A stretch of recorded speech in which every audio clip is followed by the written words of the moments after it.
আব্বা আসসালামু আলাইকুম। ওয়ালাইকুম সালাম। আসসালামু আলাইকুম। কেমন আছেন? জি ভাই, ভালো আছে। আপনি কেমন আছেন? জি ভালো। আপনার নাম কি? আম্মু একটু ধরো, আম্মুর দিয়েস, আম্মুর দিয়েস। আমার নাম হচ্ছে ফাতেমা। ফাতেমা আপা ইউটিউবে কেন আসলেন? আজকে ইন্ডিয়া আসলেন। আসলাম ভাই, আমার বিয়ে হয়েছিল আর একটা বাচ্চাও আছে। তো হ্যাঁ একটু আমার জোরে বলবেন, জোরে হাজবেন্ড, বলেন। হ্যাঁ। জি আমার বিয়ে হয়েছিল, একটা বাচ্চা আছে। আচ্ছা আমার হাজবেন্ডের সাথে আমার ছাড়াছাড়ি হয়ে আছে। সে ভালো আছিল না, মারধর করতো, এরপরে গাঁজা মদ খাইতো। তার ফ্যামিলির কথা শুনতে, ফ্যামিলির কথা অনুযায়ী আমাকে অনেক নির্যাতন করছে, অনেক কিছু করছে। করার পরবর্তীতে এখন আমাকে ছাইড়া দিছে। তার ফ্যামিলির কথা অনুযায়ী ছাইড়া চলে গেছে।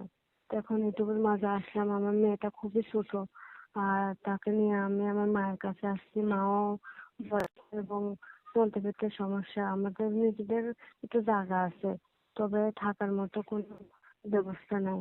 তো এখন মায়ের কাছে আসলে মা একটা ছোট বাসার পাশে একটা রুম নিয়ে ভাড়া নিয়ে আমাকে নিয়ে আসে। তো আসছি, আমার ছোট বাচ্চাটাকে রেখে আমি কোনো কাজেও যাইতে পারতেছি না।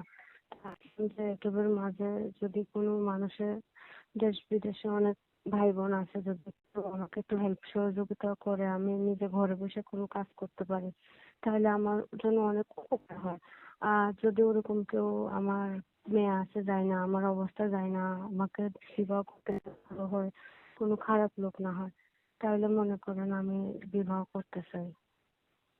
আচ্ছা আচ্ছা। সে যদি বিবাহিত হয়?